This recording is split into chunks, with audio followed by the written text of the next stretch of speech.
Welcome to the debut episode of Blood Feud Radio. We're co-hosts. We're going to talk about whatever we want, whenever we want. And yeah, I'm Matt. This is Rhys. Not the intro that I really was hoping for myself, but that's neither here nor there. I loved it. It kind of suited the way the podcast is probably going to go. So it's all good. Off the rails, unplanned. Yeah, let's do it. I mean, we will end up off the rails at some point. Going on tangents whenever we feel necessary. 100%. But yeah, this is going to be our debut episode. We're going to talk about like what we're all about. Kind of give everyone a backstory about like how this happened. So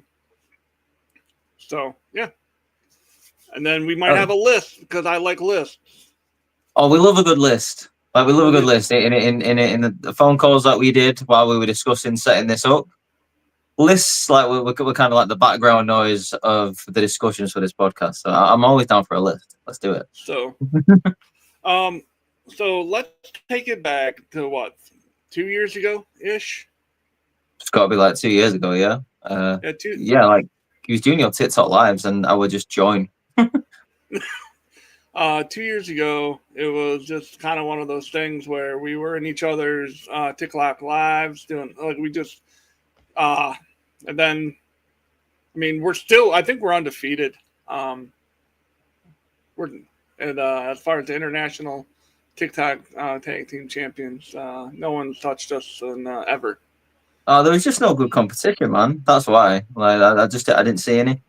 None touched the sides. So yeah, undefeated. Like I wouldn't say retired with the belts, but you know they're just they're in cold storage at the moment. Yeah, bring them out on this podcast. So now Great Lakes and Across the Pond is here with you. Anyway, again, that sounds like a horrible bed and breakfast idea. It depends if you like continental breakfast. Like the bacon would be salty. I mean, would you stop?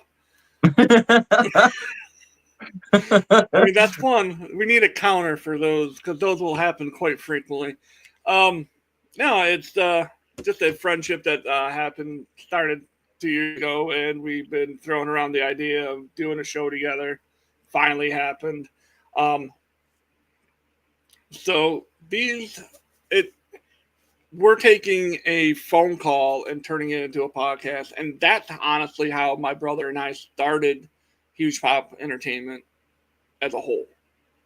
I think it's the best way to do it because like sometimes you catch yourself when you're in a phone call having a chat about wrestling or whatever and think, I feel like people should be listening in on this.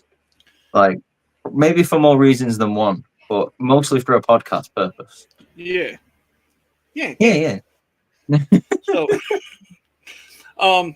anyway, so you said you've been watching like the older WrestleManias. Did you start them at one and you're watching it that way through, or?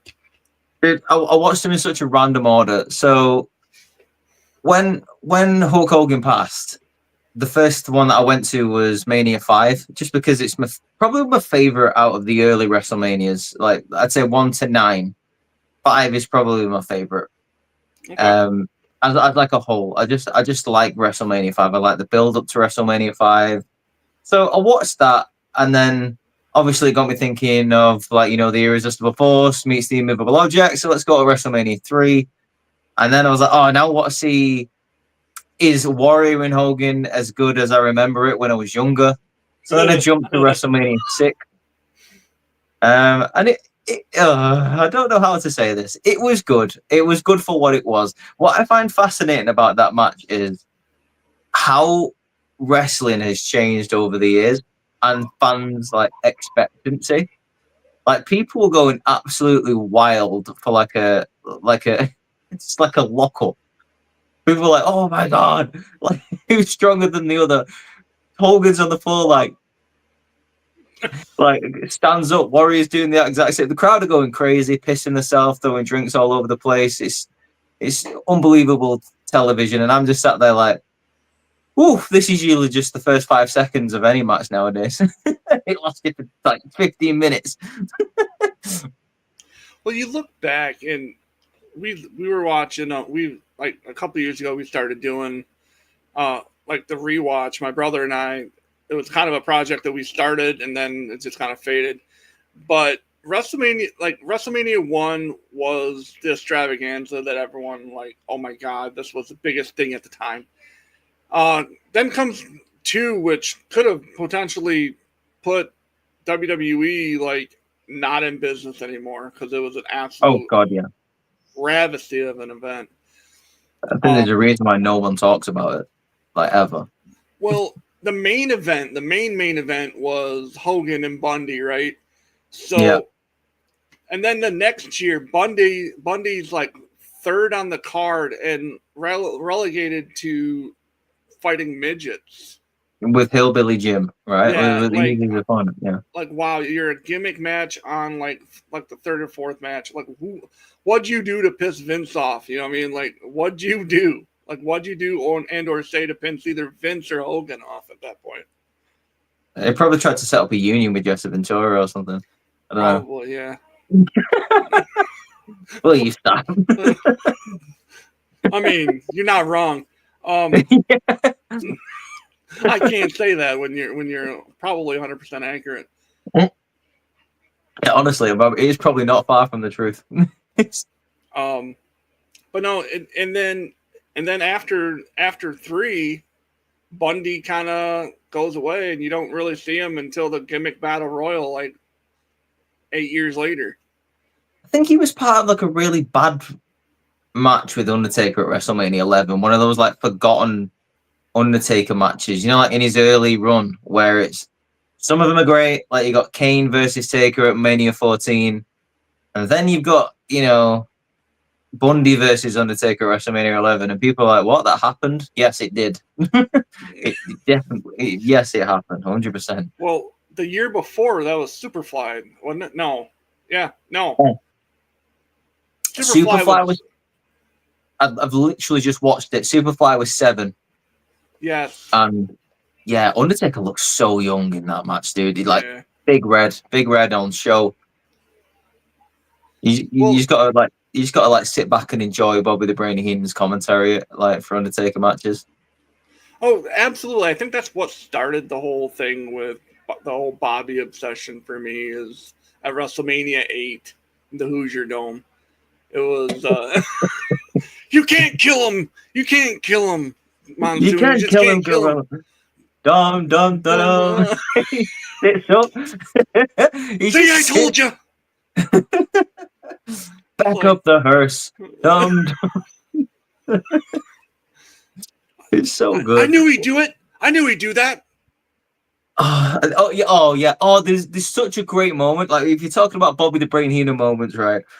There's just all the way through the career versus career match with Savage and Warrior.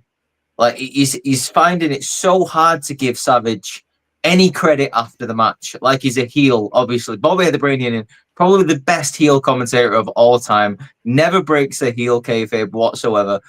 The arena is absolutely gushing with tears. Savage and Elizabeth have reunited after like 2 years or something. Like it's got to be 2 years, 2 or 3 years.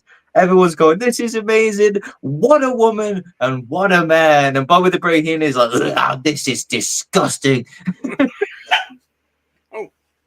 Absolutely just like crapping all over it. It's fantastic. He like the heel to the end is Bobby the Brain Heenan, man. I love it.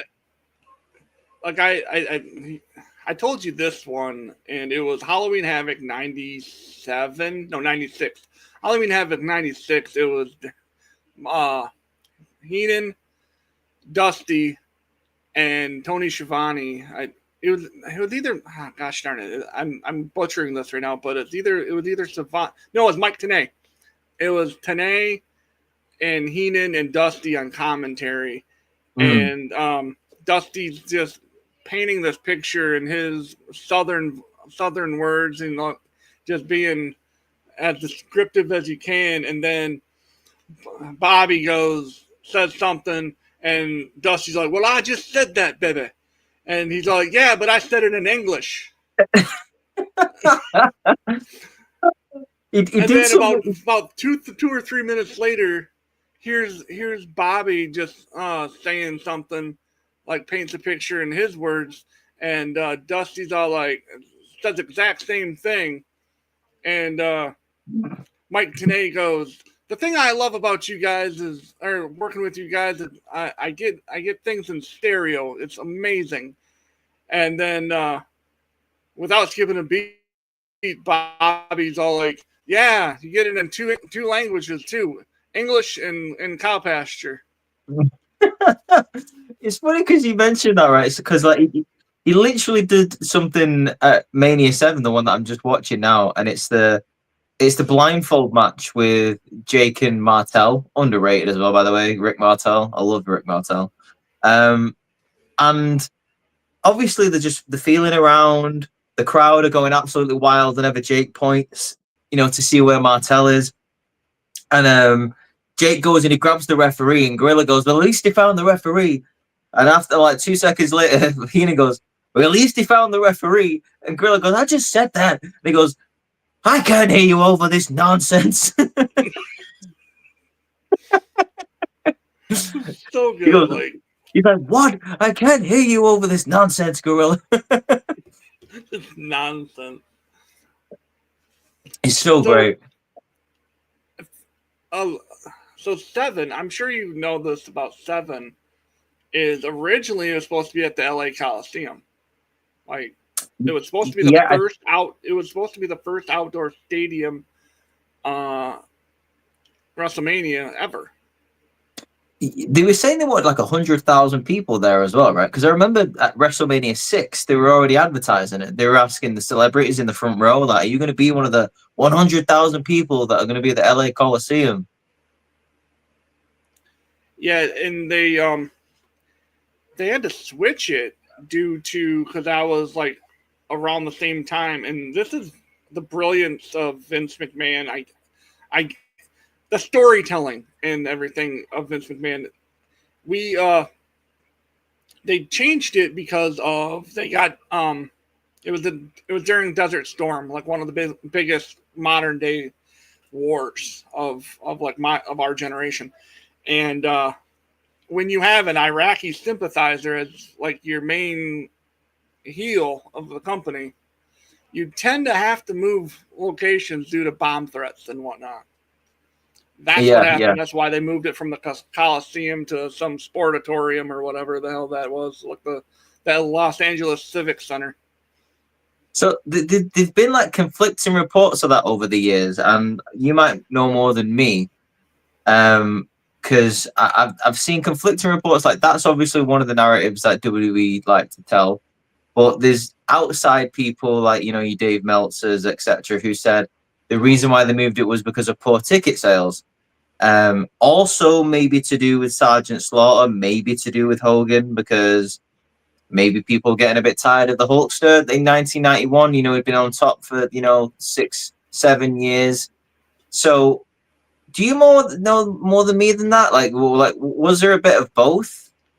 I think it might have been a little bit more, but you got to remember, and that happened in 91. I was only 10 years old, so it was one of those things where I didn't pay attention. I just know that they advertised this big venue, and then next thing you know, they're at a small, well, not necessarily small, but it's not a freaking football stadium. It's a shame, really, because I consider that to be, and we can have a conversation about this. when it comes to, the bright characters of the, the early WrestleManias, the ones that really carried it, like your Warriors, your Hogans, your Savages, your, etc. I consider that to be the last of those WrestleManias, because if you watch WrestleMania 7 and 8, there's a stark difference in terms of the matches that are at the top of the card. I mean, you've still got your Hogan in the main event, but he's not facing like this, larger than life character like your Slaughter or your Warrior. He's facing Sid, who's more of a serious threat, and like his gimmick is literally, I'm Sid Justice, I am the master and the ruler of the world. Like, like someone who's just a hard hitting bruiser. You've got the world title match at WrestleMania 8, which was Savage and Flair, which was a bit more of a serious storyline, bit more grounded in reality in terms of Flair had pictures of Elizabeth, Savage wanted to defend the honor of his wife, etc. And more of like the work rate matches were slowly like coming into WrestleMania, like your Piper and Hart. Like that was at WrestleMania 8. I feel like character-wise, like, like obviously you had the new generation with your silly Duke the Dumpsters and all that sort of stuff. But in terms of your WrestleManias, I always consider WrestleMania 7 to be like the kind of like the last bastion of the golden era of larger than life characters. What do you think of that?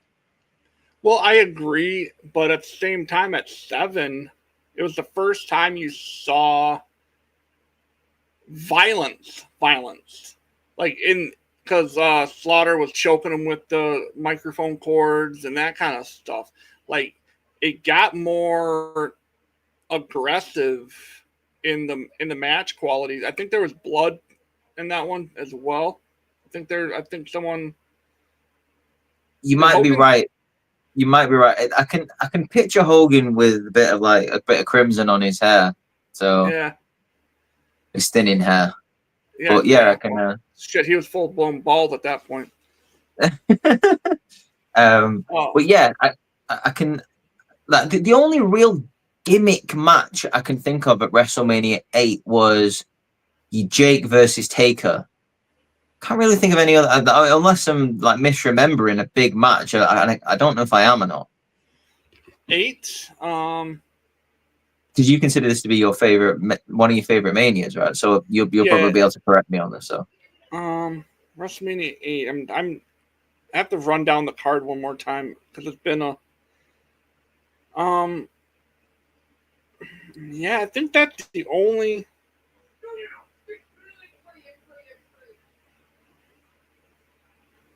I think it is, right? I mean, Owen Hart versus Skinner, but that's not really a gimmick match.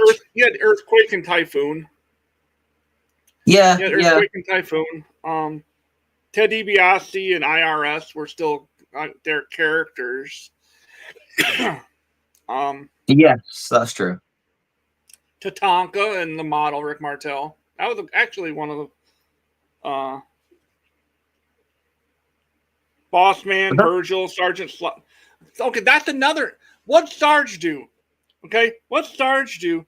Because he was main evented 7, and then at 8 he's the 5th match out of 10. He's legitimately like smacked, and it's not even a singles match. It's a 8-man tag. Yeah, and it's got what he did to piss off Vince. I've no idea. Like this happens though sometimes, right? You see like the stark differences in the way of people booked on the card. Like sometimes you'll see, especially in the early WrestleManias, you'll see like you said, like a shoot down the card, or sometimes they're not even on the next year's Mania, which is wild. And it's crazy to see because like there's only at the time there was only like 4 pay-per-views and a couple of Saturday night specials, right? So there was little and minimal opportunities like to get over or to establish a new storyline if the last one came to an end. That 8-man tag was Bossman, Virgil, Slaughter, Duggan versus the Mountie, Nasty Boys, and the Repo Man. The Repo Man. I could picture like in my mind, and I was like, I cannot for the life of me remember the name of this guy. And for some reason, I kept wanting to say like the Swiper from Dora the Explorer. I mean, essentially, I mean, swipe or no swiping, right? I mean, Yeah. what's crazy about him? He was also Smash from Yep. Demolition. Yep. He was. Yep. Yeah, Completely different. Like he went from the probably one of the greatest tag teams of the past 25 years to the Repo Man. Now that is a fall from grace if I've ever heard one. yeah. I mean, 100%. um, but I mean, WrestleMania 7, and then you go to 8, and then we go to 10 because we will not count number 9. Number 9 was. It will go down as the worst WrestleMania ever, and I will fight anyone who wants to tell me any difference. Do you really think that is the worst Mania? Because like it is a very bad one, and I'm more than willing to admit that 100%. But do you know what? Like 9 is number 1A, and number 1B is number 2. 2 I and was gonna. 9 are pretty much. So I was about to say, like, I would watch WrestleMania 9 any day of the week over WrestleMania 2. Honestly, seriously, mainly because of the Steiners versus the Headshrinkers match. That was a great match, and I think WrestleMania Michaels 19, and Tatanka. Anthony Yep, says, hold on. A lot of people say WrestleMania 19 was a little bit worse than WrestleMania 9. 19, the one with Brock and Angle in the main event. Yeah. Do they? What? I think. That's interesting. No, honestly, I tell you what. If anyone wants to say that, then send them my way. I would more than like to hear like their opinion on that, because I've always regarded Mania 19 as quite a strong show. They had a pretty good, decent amount of good tag team matches on there. You had wasn't So that Jericho Michaels as well? we have Matt Hardy, who was the Cruiserweight champion, defeated Rey Mysterio. Yeah. Undertaker had that handicap match. That was bad. Yeah, that was bad, admittedly. Trish defeated Victoria and Jazz for the women's championship. I remember that one being okay. We had Team Angle, which is Shelton Benjamin and Charlie Haas, defeated Rhino, Chris Benoit, and Los Guerreros for the tag team titles. I refuse to think that match would have been bad. There is no way. Surely not. Shawn Michaels, Jericho. That Classic. just sounds amazing. It was. Triple H defeated Booker T for the World Heavyweight Championship. Yeah, we don't talk about that much. Hulk Hogan defeated McMahon. I mean, yes, that was Mania 19. Yeah, that was great. Rock Austin. Oh yeah, the last of the trios match. Like, yeah, because you had 15, 17, and 19. And then Lesnar Angle, where Lesnar fucking broke his neck. Yeah, shooting star press. I mean, more like a shooting meteor press. Like, just absolutely headbutted his face off. And he got up and he was all like, "Yeah, you might have won a gold medal with a broken freaking neck, but I beat you with a broken freaking neck." You're not wrong. Yeah, like 19. I would, if we're talking, let's say from like WrestleMania 10 to WrestleMania 20, right?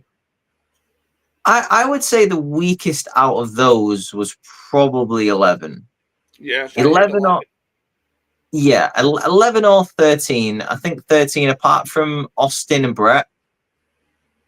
I'm a massive advocate for Undertaker versus Sid. I don't know why. I actually quite enjoy that match, mainly because I'm a Sid guy.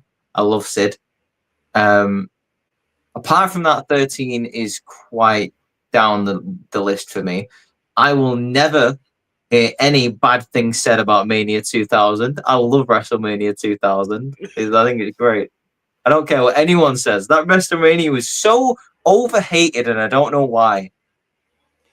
See, number 11. 11, honestly, and if Cody's listening to this, he knows what's coming next.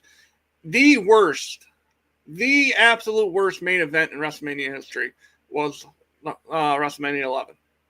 That was LT and Bam Bam, right? Oh my God. No. Yeah. Stupid. Yeah. Stupid.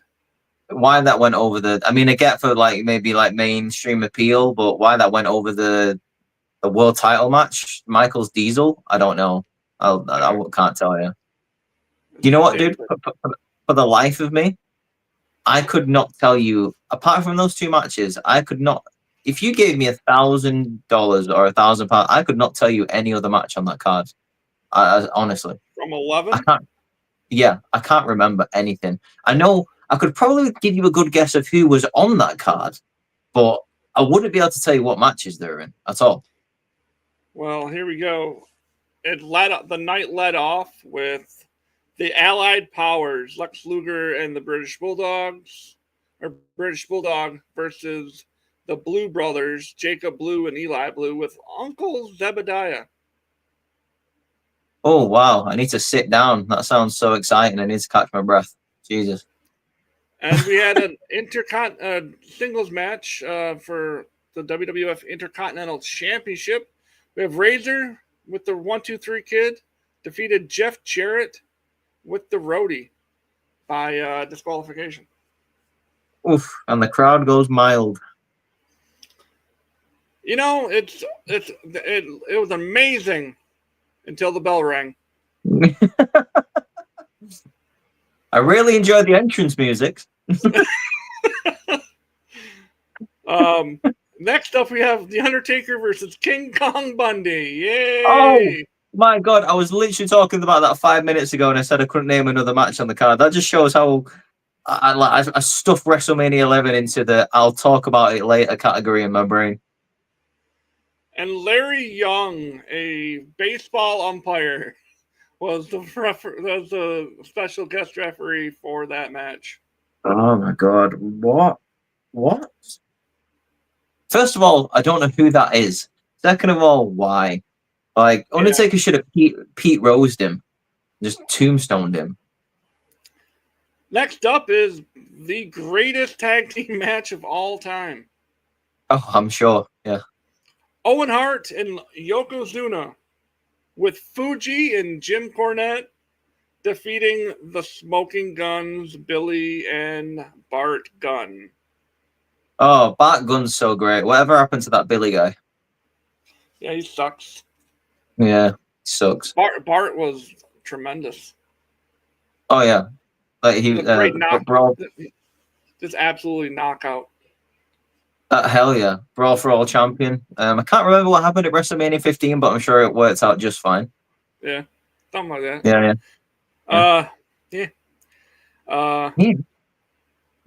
Match 5. This is only seven matches because we got it all in one. Brett versus Bob Backlund in a I Quit match featuring Rowdy Piper as special guest referee.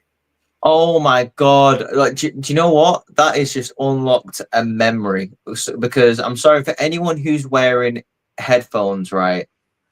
It was an I Quit match, and Bret Hart had Bob Backlund in the crossface chicken wing. He was using his own move against him, and Piper's like, "What do you say? What do you say?" And Bob Backlund just goes, "Ah." And Piper goes, "That's it, he quits. Ding, ding, ding, ding." He didn't even say I quit. He just made a weird noise. Awful match. And then we had Diesel with Pam Anderson and Shawn with Sid and Jenny McCarthy. Wait, why did Pamela Anderson switch sides? I don't even remember why. Wasn't she supposed to walk him out to the ring after he won the Royal Rumble? Yeah, I don't remember that. I don't remember why. That's crazy. Maybe she just like couldn't resist Big Daddy Cool. Meep meep meep.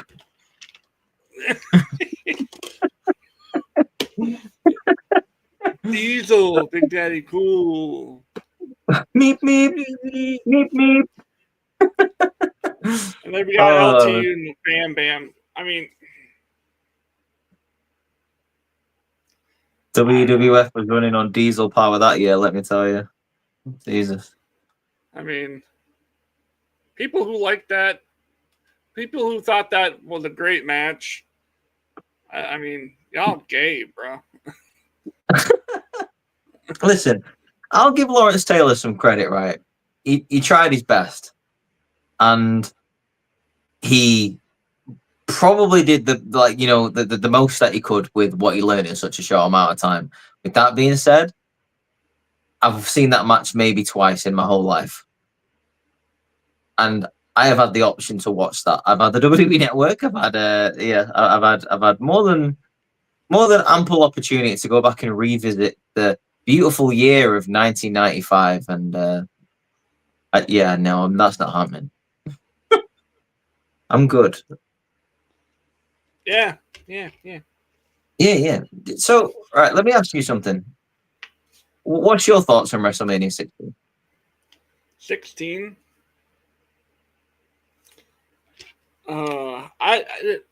Damn. What? 16. What we got here?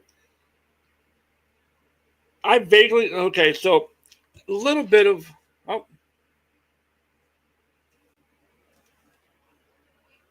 something happened. He'll be back hopefully. 16. A little background for me as well. And I guess we can I'll plug our other shows while we wait. So we're gonna do this show on Tuesdays, 1 p.m. There is. There we go. I was just plugging our other. I'm just plugging our other shows real quick. We're doing this show 1 p.m. to 2:15, 2:30 on Tuesdays. Yes, all Eastern Standard Time. And over across the pond where Rhys is, it's 6 o'clock his time. So if we have viewers from over there watching every day or every Tuesday, 6 to 7:15, 7:30. And here in the States, it's 1 to 2:30-ish on Tuesdays. Thursdays, we will be doing, my brother and I will be back here on this channel with our football talk. It's called Breaking the Huddle. And we're going to be talking about college football and the NFL. And then Friday, Rhys and the four guys on the corners of your screen, Rico, me, myself, Scott, and Nikki D, when he comes back, we will have a roundtable discussion about the week in wrestling that we saw and give our opinions on what's happening.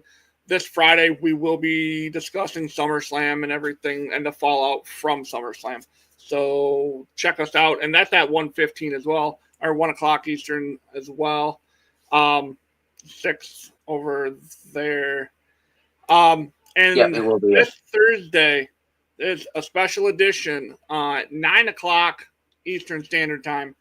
We'll be having a former first-round draft pick from Michigan State. He was drafted second pick overall in the 1989 NFL Draft to the Green Bay Packers. His name is Tony Mandarich. He'll be joining us Thursday.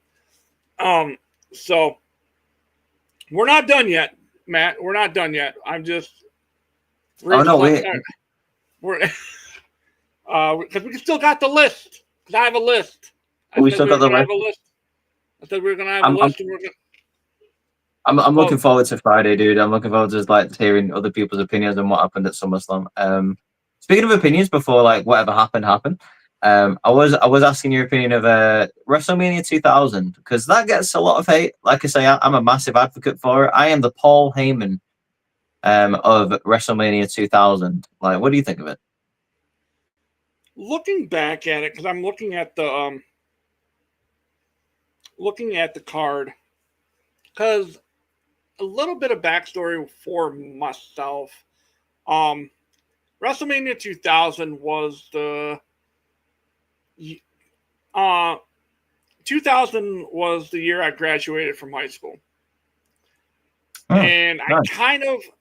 I kind of fell out of wrestling that summer, that spring summer. I don't know why. There's just a little bit of a disconnect.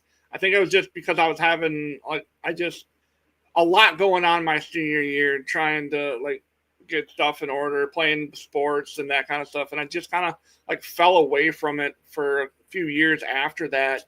And I didn't really get back into it until 2006 ish. I was 6, wow, you took a long break. Yeah. Well, I watched it when I could, but it wasn't like I am now where I need to watch. I'm keeping up with it. I watched it when I could, and so my 7-year span of where I didn't really pay attention to it and care for it, I missed a lot. So that's my blackout area. But I have watched. I have gone back and watched a lot of this. So, but it's not etched in my brain like the first 12. Yeah.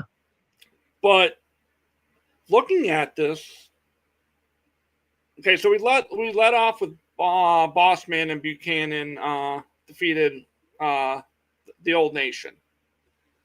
Very underrated match. I'm not gonna lie.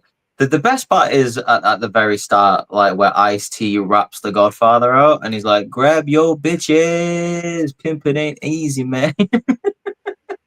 Well, Bull Buchanan is extremely underrated. That guy is a menace. He stole that match, dude. I'm telling you right now, he stole that match. He was very good. Next up, we have Hardcore Holly won the Hardcore Battle Royal. Defeating Crash match. It was 20 minutes of just pure chaos. It was fantastic. They have it listed here as 15 minutes. Yeah. Oh, right. Okay. It might have been 15 then. I thought it was 20, but yeah, it was just 15 minutes of just pure chaos. People just beating the crap out of each other with everything they could find, all the weapons they could find. Just a good time. Then we have TNA defeated Head Cheese. Yes, that's exactly how you would imagine that match would go. There was literally a block of cheese that came out with Steve Blackman and Al Snow, and you could see his arse cheeks through the costume, and the crowd would chant, "Let's go Head Cheese," and while they were doing that, he would smack his bottom. I know it sounds amazing, right?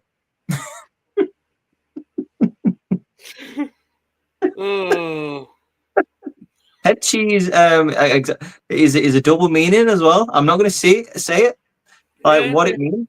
Yeah. So obviously that was the joke. And if you didn't understand the joke, WWE would constantly throw it in your face until you got the joke. I mean, my former co-host and I, she would know all about that.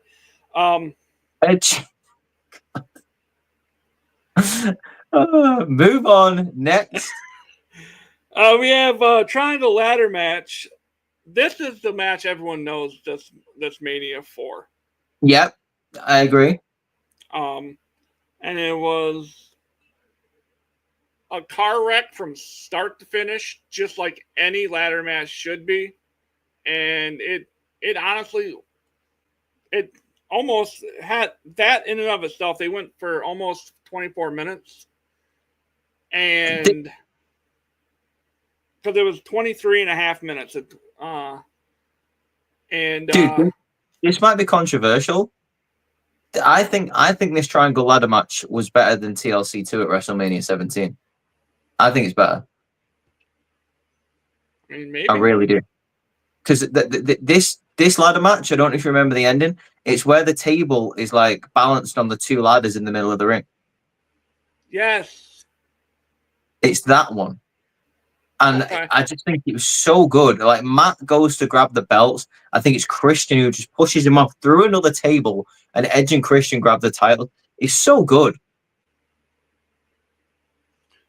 Next up, we had the cat fight that lasted 2.5 minutes, and I mean, The only singles match on the card. Yes. It is. Yep. Yep. Val Venus is the referee. Yep. Hello, ladies. You sound like the hormone monster when you do that. It's. I think Val Venus is like the Hormone Monster's like spirit animal. They sound very similar. Yeah. Dude, you've got a barn burner of a match coming up next, by the way, I think. I'm pretty sure this is the triple threat.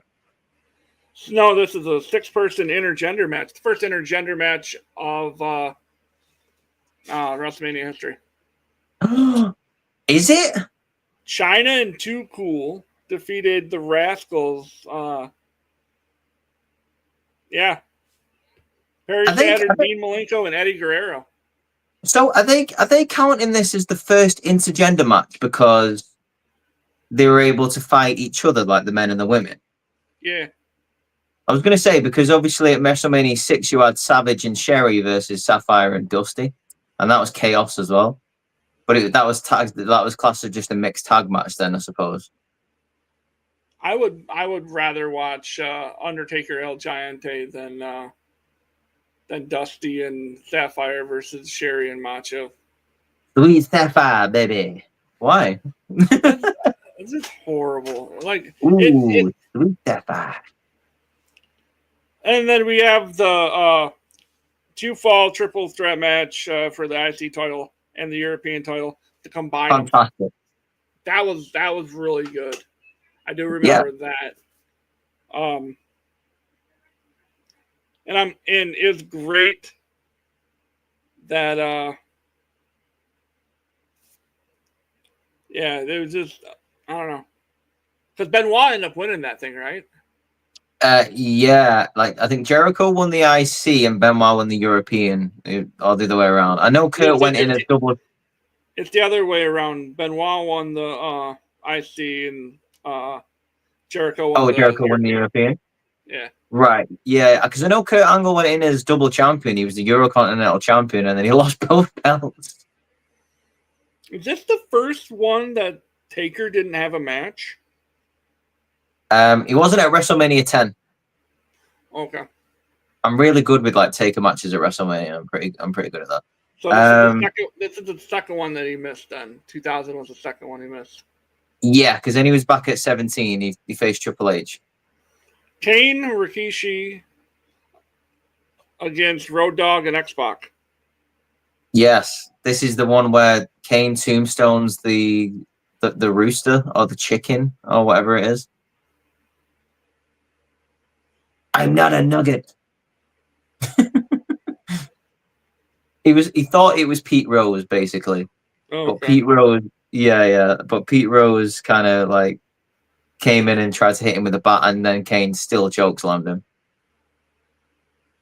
Kind of missed that. Like for like 3 or 4 WrestleManias in a row, Kane just beat up Pete Rose. Yeah, that's right. That's right. And then the last match was the Fatal 4-Way. It was, yeah. And another match that I think, in my opinion, it gets a lot of hate, and I'm not really sure why. Like, I understand the, McMahon in every corner, like, way too much McMahon stuff going on.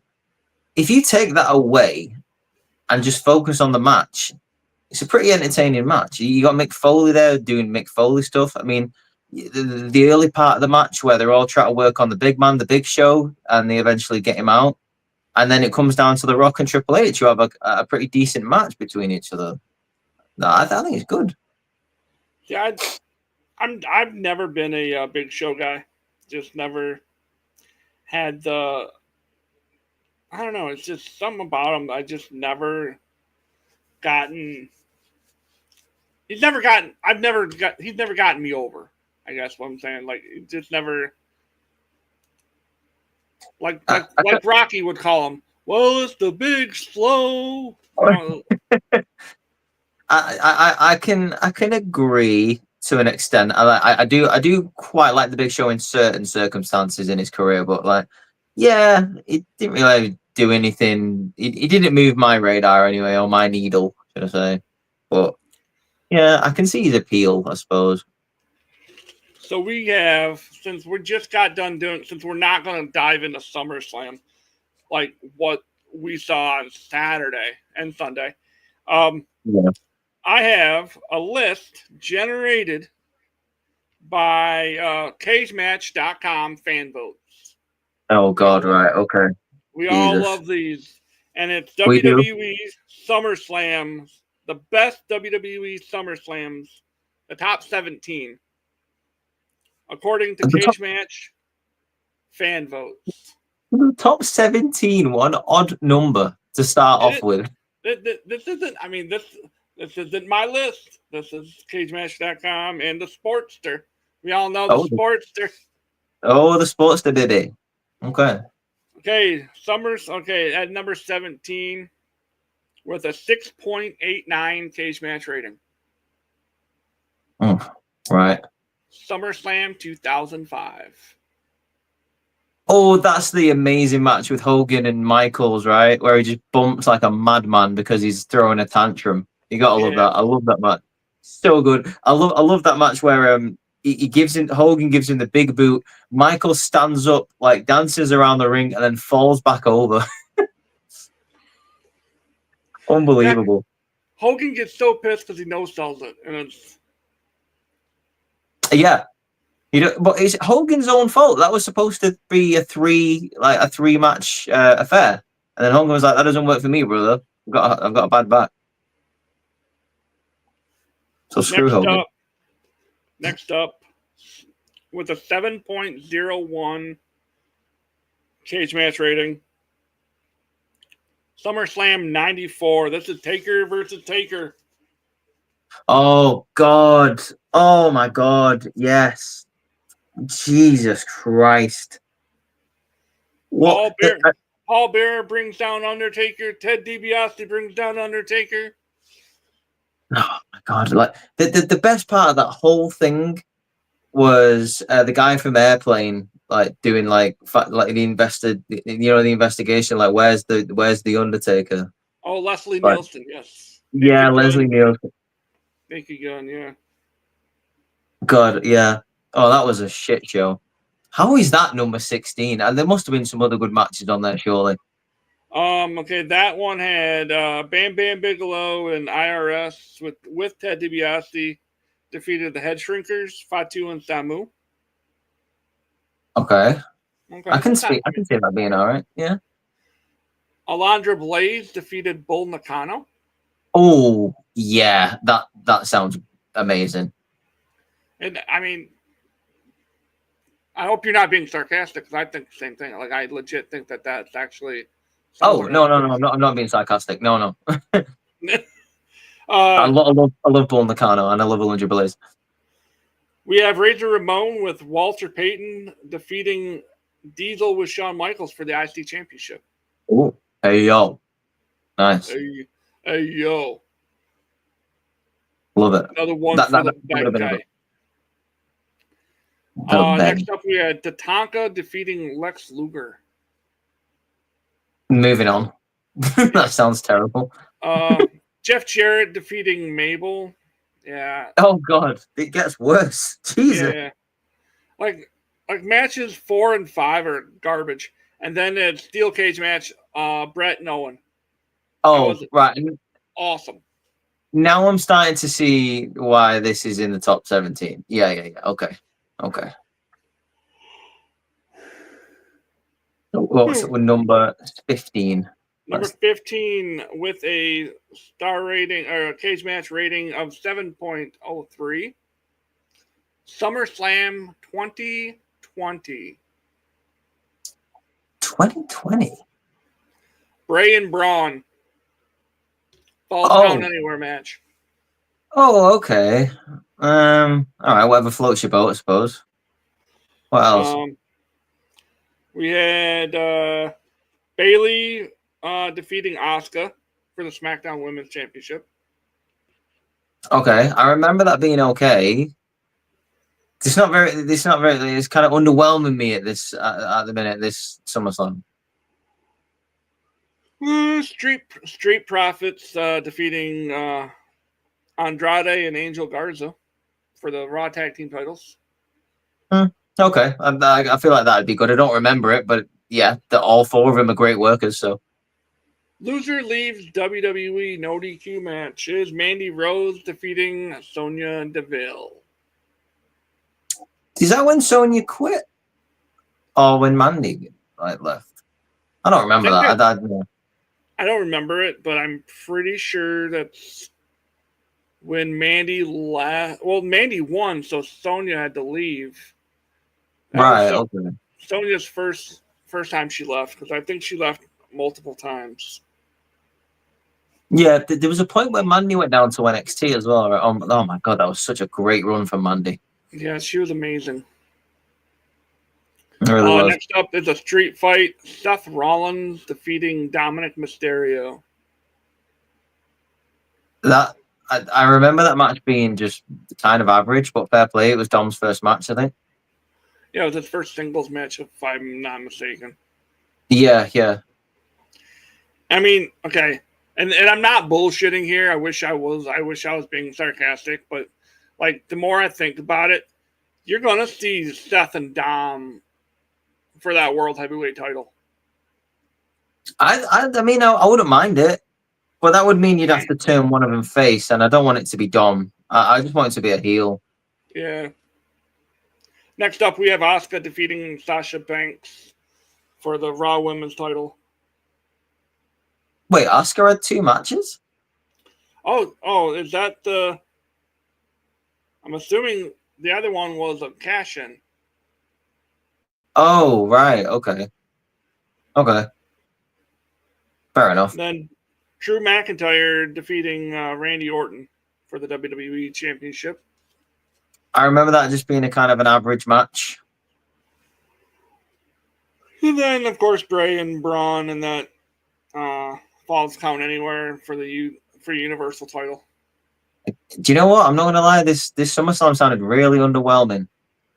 I feel like we moved that one to 17. Yeah, honestly, I think we moved that to 18. And just take it off the list.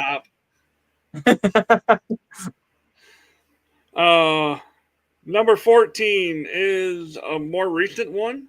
Cage Match gave it 7.05, and it is SummerSlam 2024. It was good. I did enjoy last year's SummerSlam. I'm not gonna lie.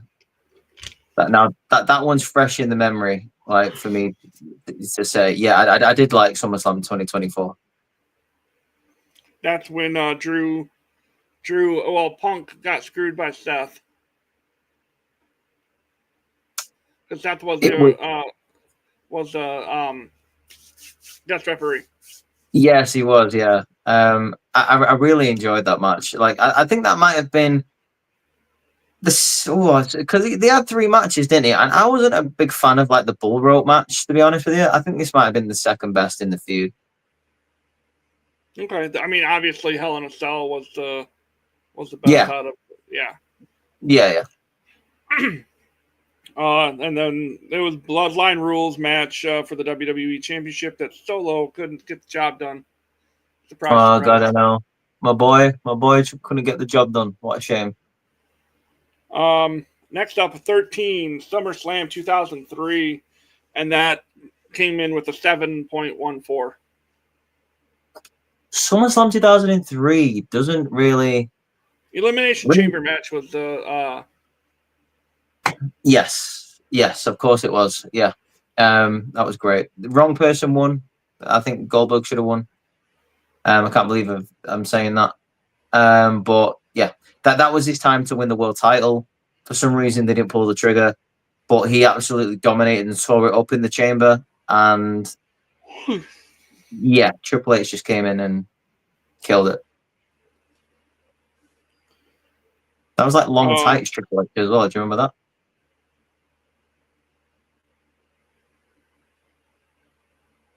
I think he had like a groin injury or something. Yeah, that's right. That's right. Yeah. And then like Yeah. long black trunks. Yeah. It just looked weird. They did. 12 with a 7.29 rating. SummerSlam 2014. 2014 was the main event. Well, we just talked about it yesterday. It was when Brock Lesnar was Brock Lesnar Cena. It was when he told Cena he was gonna make him piss himself. Yes. Was this the one like where he just absolutely dominated him and like just won the title in like convincing fashion? Yeah. Yeah. That's the one where he beat the brakes off of him. He did. He really did. All gas, no brakes. Know what I mean? Number 11. Number 11, we have with a 7.39. It was a Steve Austin Undertaker WWE Championship match. It was SummerSlam 98. I feel that was amazing. Like that card was really good. SummerSlam 98 from era bias. Was that the one where it was Shamrock and Owen Hart in the Lions Den? Yes. Yeah, that was a great SummerSlam because you also had, I think it was The Rock and Triple H in a ladder match. Yep, for the Intercontinental Championship. Yep. Yeah, that was a really good SummerSlam. Yeah, I enjoyed that one. Honestly, I would probably put that a little bit further down. I'd probably maybe in the top like 5. I really like that SummerSlam. I put it at least at 6. At least 6, 7 somewhere. Yeah, I think that's not. I think that's not out of the question. I think they've been done dirty a little bit there. 98. Number 10. So we're in the top 10 now. Cage match rating of 7.5 or 7.47, 7.5, whatever. SummerSlam 2015. I only know this one for Brock and Taker, and it was the famous sit up and laugh at each other moment. Yes. This one was also when Seth defended the WWE Championship and the US Championship, I believe, on the same night. It was a winner take all match for the WWE World Heavyweight Title and the United States Championship. Yes, yeah, and he won it. Yeah. That was a good card.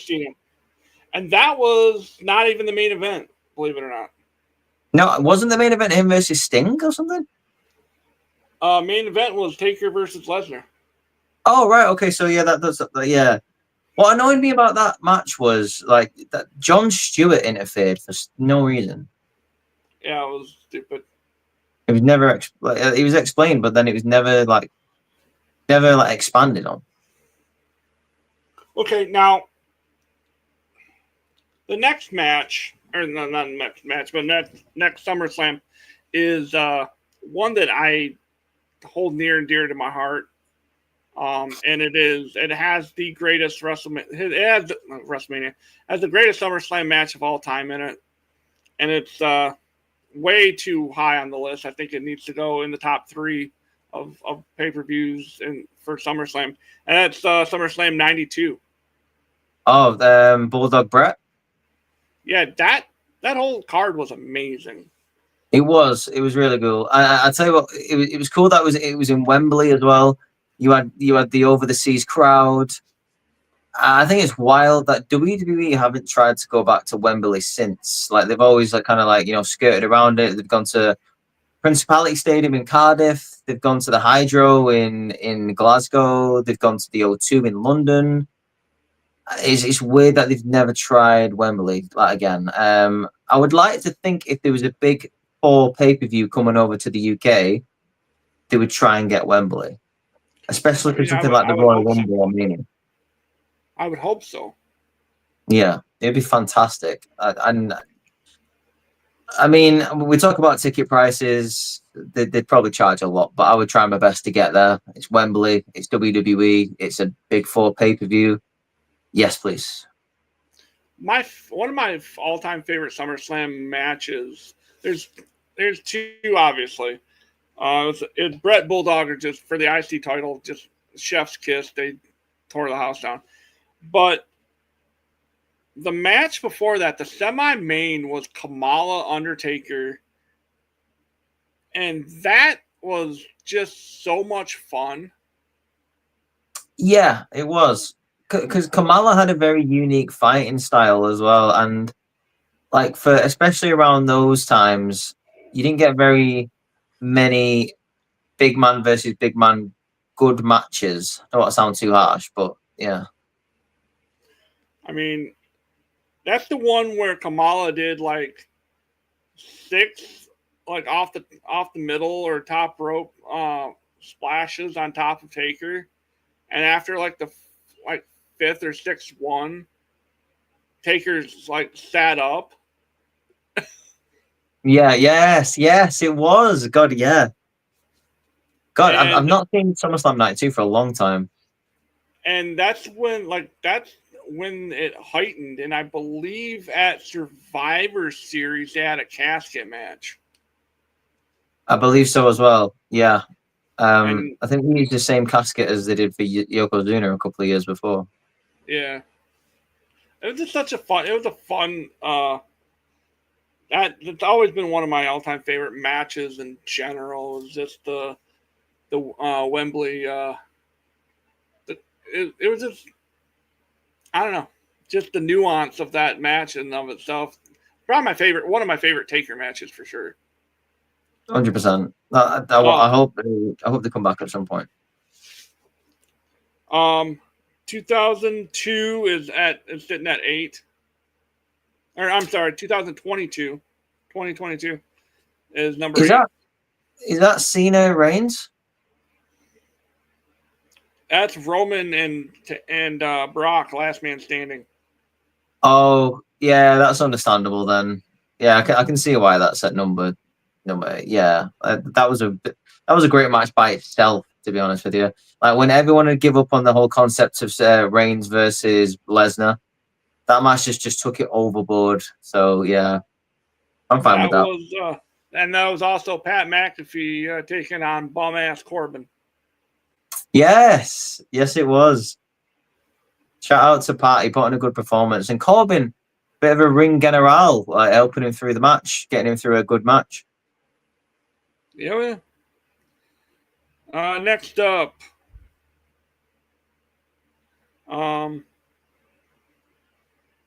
we got 7 here now, right? 7. It has to be 7. Yeah, 7.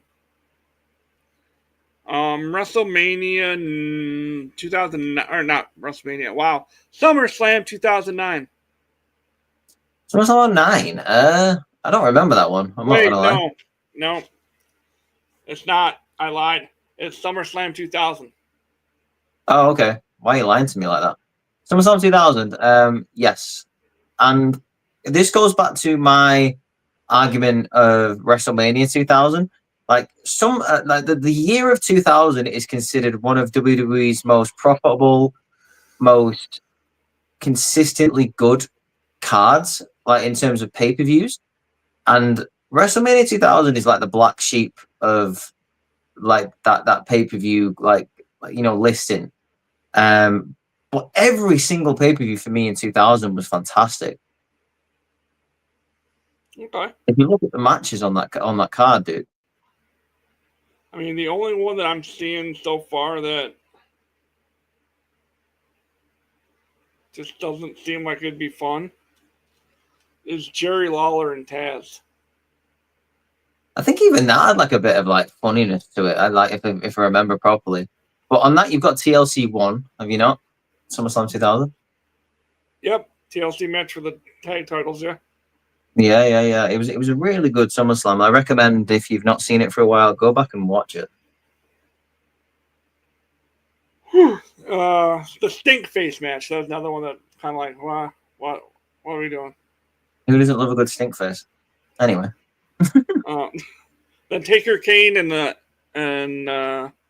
yeah, it ended in a no contest. Oh, they beat the shit out of each other, I believe. Yeah. Oh, are we heading into the top 5 now? Or This is 6 is 2011. 2011. Oh, why is that there? Isn't that the night Ella Del Rio cashed in on Punk? Yeah. Oh, I don't even want to talk about that pay-per-view. Jesus, no, that gives me just looks garbage. it gives me bad memories, like the way it ended. No, thanks. Yeah, that's the whole. It's my death. Leading into that, I believe it was Punk, Del Rio, and Dolph Ziggler were in the ring talking, and Del Rio kept saying, "It's my destiny," and all that kind of bullshit. And here's Punk going, stand there, listen to the whole thing, and Alberto Del Rio, well, it's my. And Punk cuts him off. He goes, "I swear." He goes, if you say Destiny one more time, I swear to Jeebus, I'm gonna start drinking." Oh my God, yes, he did. Yeah. And he doesn't say Jesus. He doesn't say Jesus. He said Jeebus. Yeah, that's a little Simpsons reference there. Love that. Yeah. Well, Swear to Jeebus. yes, he did say that. Oh my God, yeah. Well, that's a memory unlock right there. Good promo. And then of course, speaking of Punk, did you finish Raw from last night, by the way? I did. Yeah, I did. So at the end, after he got jumped by the Division. Mm-hmm. We finally got a name. Good for them. Yeah. He got jumped by the Vision or beat down by the Vision. He had the wherewithal to take a picture from his thighs down to his feet and post it on the Instagram. And the little captions on Instagram on his story goes, "At least I still have my shoes." Yeah, because he took Romans, didn't he? Yeah. He took Roman shoes again. Shout out to the Shula Fala, the tribal chief. Tribal thief. The tribal thief, sorry, yeah. The Ozilla, Bronson Reed. He's a tribal thief with his Shula Fala. It was Shula Fala. I love it. You gotta love it. Right. Number 5. Yeah, let's go. Get back Top on 5. track here. 2008. 2008. Again. Taker, Edge, Hell in a Cell. Yes, yeah, I thought it was. I didn't know if that was 07 or 08. And then Batista, Cena. Oh, yeah, that's the one. Isn't that the one where Cena gets injured? He power bombs him off the top rope, or he catches him in a power bomb, right? I believe so, yes. Yeah. And then Triple H defeated Khali to retain his WWE Championship. Oof, swiftly moving on from that. Punk JBL was also on that card for the WWE Championship. Or not for the for the Heavyweight Championship. I vaguely remember that. SummerSlam 2001 comes in at number 4. That was a great SummerSlam. I really enjoyed that one. That was Rock Booker for the WCW Championship. Yep. A WCW champion main event of WWF pay-per-view. That's just shows a sign of the times, right? Right. And it was Booker T was the champ. Booker T was the champion.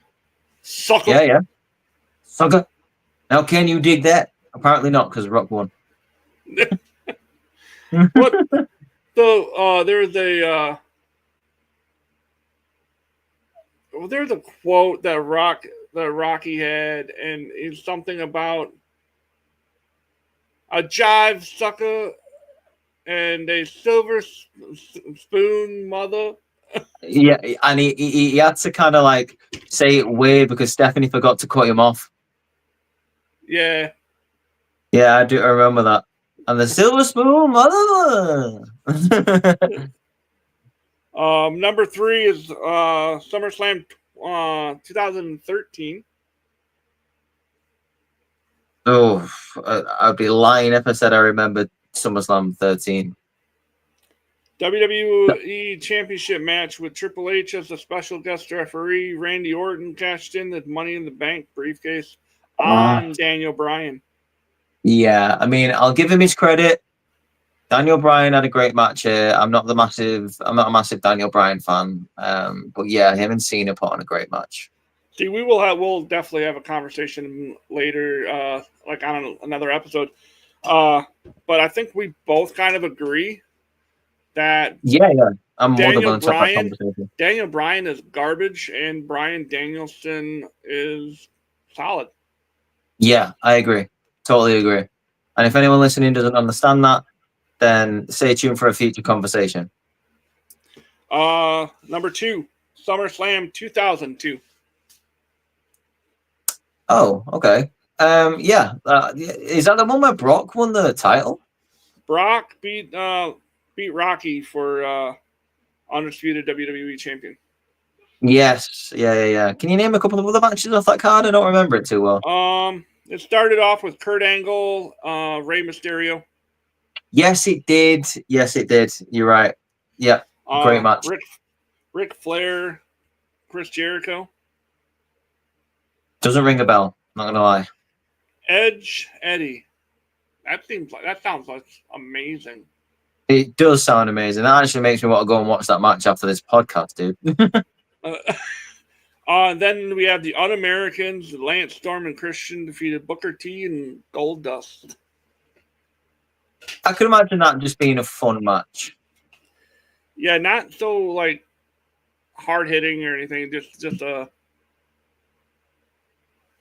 my dogs just were there. Anyway, Rob Van Dam and Chris Benoit. I remember this one. That sounds like peak Rob Van Dam and peak Eddie, or peak Chris. Yeah. That sounds like I might have to go watch this SummerSlam myself and check this out. Yeah, dude. Like it's like he starts pretty good. I definitely remember the Kurt Angle Rey Mysterio match. Like I say, I don't remember the Eddie Edge match, but that sounds great. And Rob Van Dam versus Chris Benoit, I could take my money any day of the week. I'll see that. I'll watch that every day. Undertaker Test.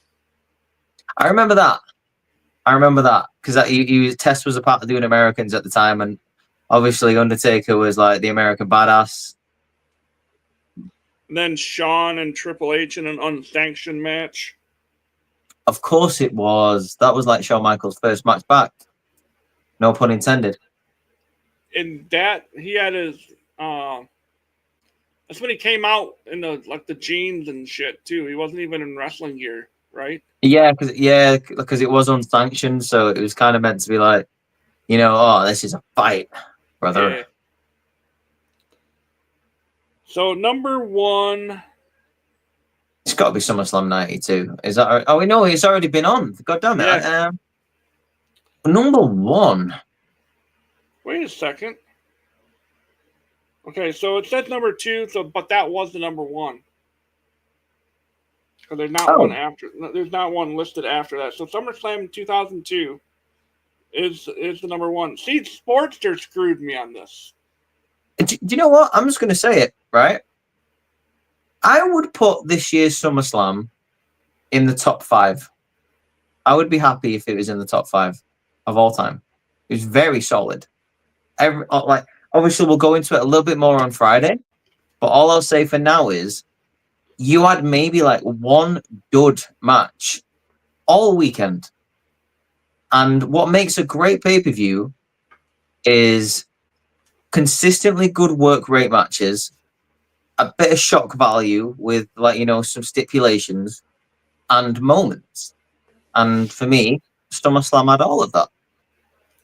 I think SummerSlam, specifically night 2, was better, or not, I shouldn't say better, was on par with what we saw at WrestleMania. I agree. I completely agree. and night one really held it held its own as well. So Yeah. like I say, I wouldn't mind if someone turned around and said to me, in my opinion, this was the greatest SummerSlam of all time, or this SummerSlam belongs in the top 5. I'd be like, yeah, okay. I'm not going to argue with you. Like I agree. Yeah. And I'm sure we're gonna like we've been saying the last few minutes. We're gonna dive into SummerSlam and the fallout of SummerSlam on Friday, 1:15 or 1 o'clock Eastern Standard Time, 2 o'clock Central, and that means it's 6 o'clock over in the UK. And BST, baby. I just want to, before we get going, say thank you to Matt the Duelist for stopping by, throwing a comment in the over there on YouTube. Anthony, thanks for stopping by, dropping his comments in there. Shout out to the Uncensored Society over there. Matt the Duelist does a great job. Hanging out with those guys is always a pleasure and just a lot of fun. Yeah. That's kind of our how the show. I don't have any outro stuff to really say because I discussed what we're going to be doing. If you guys have any questions, feel free to throw them in the chat. I'll read them if they're really if they really stand out to me. Leave us a comment. You can reach out on our socials and ask us questions. Maybe we bring a topic to the table for a future episode. But again, Rhys, thank you. It's a long time coming, and I'm glad that we decided to do this. Hell yeah, dude. And I 100% agree. And I obviously agree with all of those sentiments, all ideas as well. Obviously, because new podcast, like things are gonna start getting refined. Obviously, like the momentum is gonna start going for this podcast. It's gonna get better advertisement. Obviously, we're gonna start sharing it out to other people. Let's hope it gets a bit of attention. I'm looking forward to getting the questions. I'm looking forward to getting the interactions so we can bring up topics that people want to hear. I'm here for the chaotic energy of everything going on. Thank you to Matt, obviously the whole of Huge Pop Entertainment, for asking me to join to do a podcast. I'm really looking forward to the future of this, and I can't wait for the conversation on Friday. And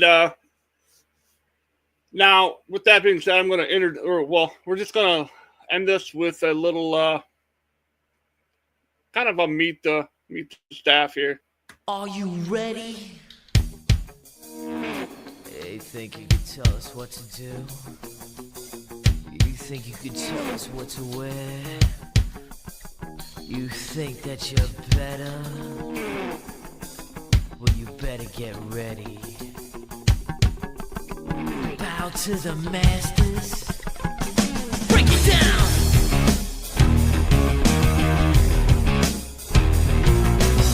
Degenerate into something fool. We just got tired of doing what you told us to do. That's a brace, boy. Yeah, that's a brace, little man. Break it down. Degeneration. Degeneration. You think you can tell me what to do?